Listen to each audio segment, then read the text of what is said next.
Hello students, this is the lecture number 3 of the electricity chapter, and those who have not yet watched the lecture number 1 and 2, please go and watch, and those who have, you can share the link with your friends. Today's first topic is Ohm's Law.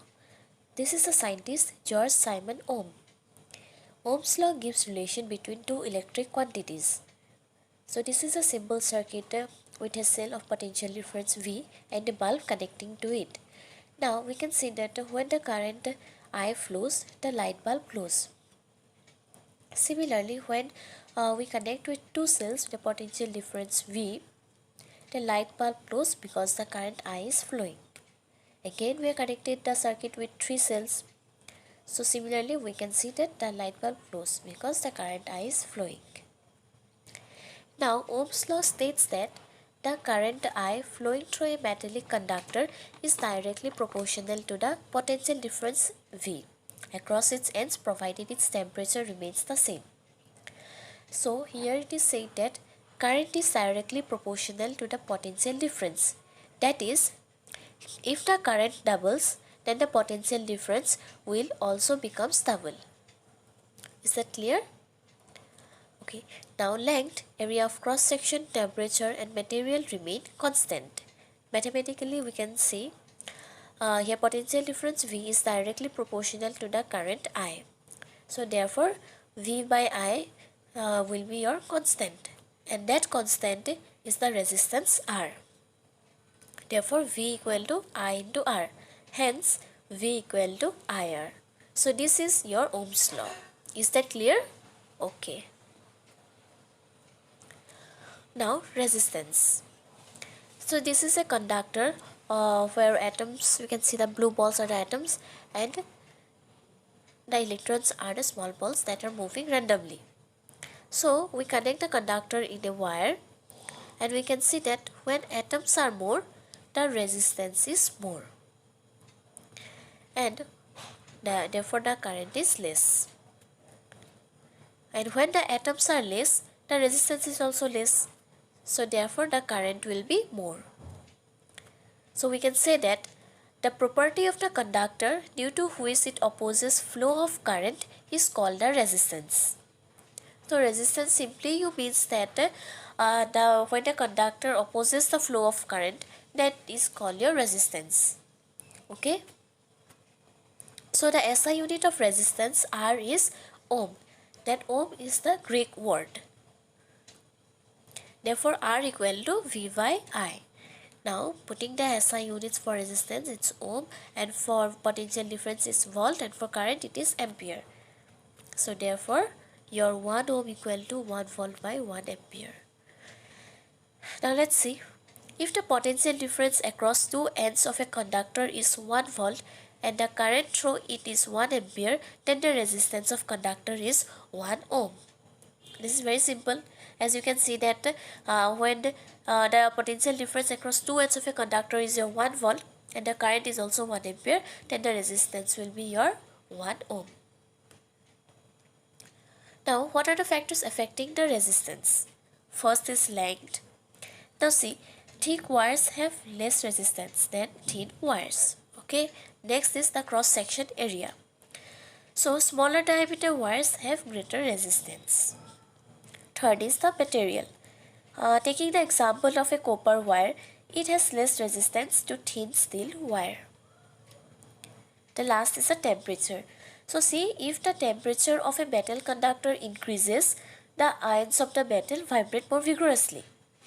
This increases the number of collisions between the free electrons and the ions. Hence, for a metal, resistance increases with increasing temperature. Is that clear? Okay. Now see here, R is directly proportional to length, means resistance is directly proportional to length. Therefore, longer the length, more will be the resistance. And R is inversely proportional to cross-sectional area. See in the image here, if the door is wider, the more people can enter and the resistance is less. Similarly, as I told you, if the wire is thicker, more electrons can flow as the resistance is less. Hence, your R is inversely proportional to cross-section area. Therefore, R is inversely proportional to length by cross-section area. Therefore, R equal to rho L by A. Here rho is the Greek letter and you can see the symbol of rho. Unit of resistivity rho. Therefore, R equal to rho L by A. Now rearranging it, rho equal to a resistance into area by length. Now putting their units, rho equal to, for resistance it is ohm, and for area it is meter square, and for length it is m meter. Now we will get the unit of resistivity is ohm meter. Practical understanding of resistivity. See here, this is a simple circuit where we are connected it with a cell and a plug key with an ammeter. Now the point A and B has been connected with a copper wire and we can see that there is a change in the ammeter. Now we change the copper wire with an aluminum wire and we can see that there is a little bit of change in the ammeter. That means the flow of current is little less than the copper wire. Again we replace the aluminum wire with a glass rod and we can see that there is no change in the ammeter. Similarly, there is no change when we replace the glass rod with a rubber. As you can see, there is no change in the current. So, here we can conclude that resistivity is a specific property of a material. It depends on the material. Second is, different materials have different resistivity. Just now we can say that the rubber has no flow of current and similarly the glass rod has no flow of current, but the copper wire there is a flow of current. So materials also depends on the resistivity. Let's solve some questions. On what factors does the resistance of a conductor depend? The resistance of a conductor depends on the length, the cross-section area, that means the thickness, the material and the temperature. Now for question number 2, how does the resistance of a wire change when its length is tripled? Now we know that resistance equal to rho length by cross-section area.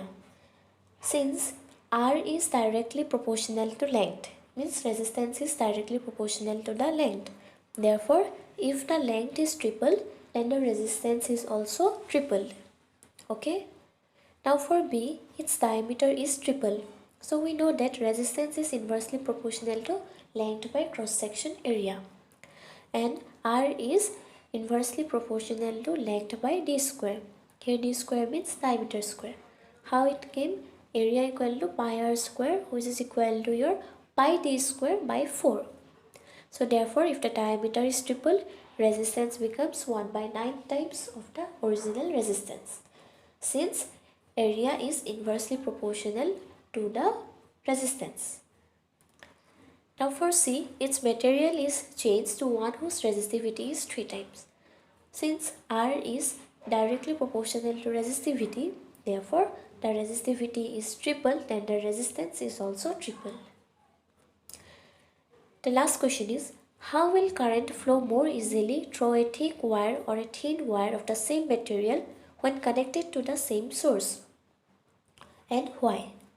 Okay, now the reason number 1 is, when connected to a same source, current will flow more easily through the thick wire than the thin wire. And B, resistance is inversely proportional to length by cross-section area. So students, this is all about the lecture number 3 and keep on studying and keep on solving sums. Thank you.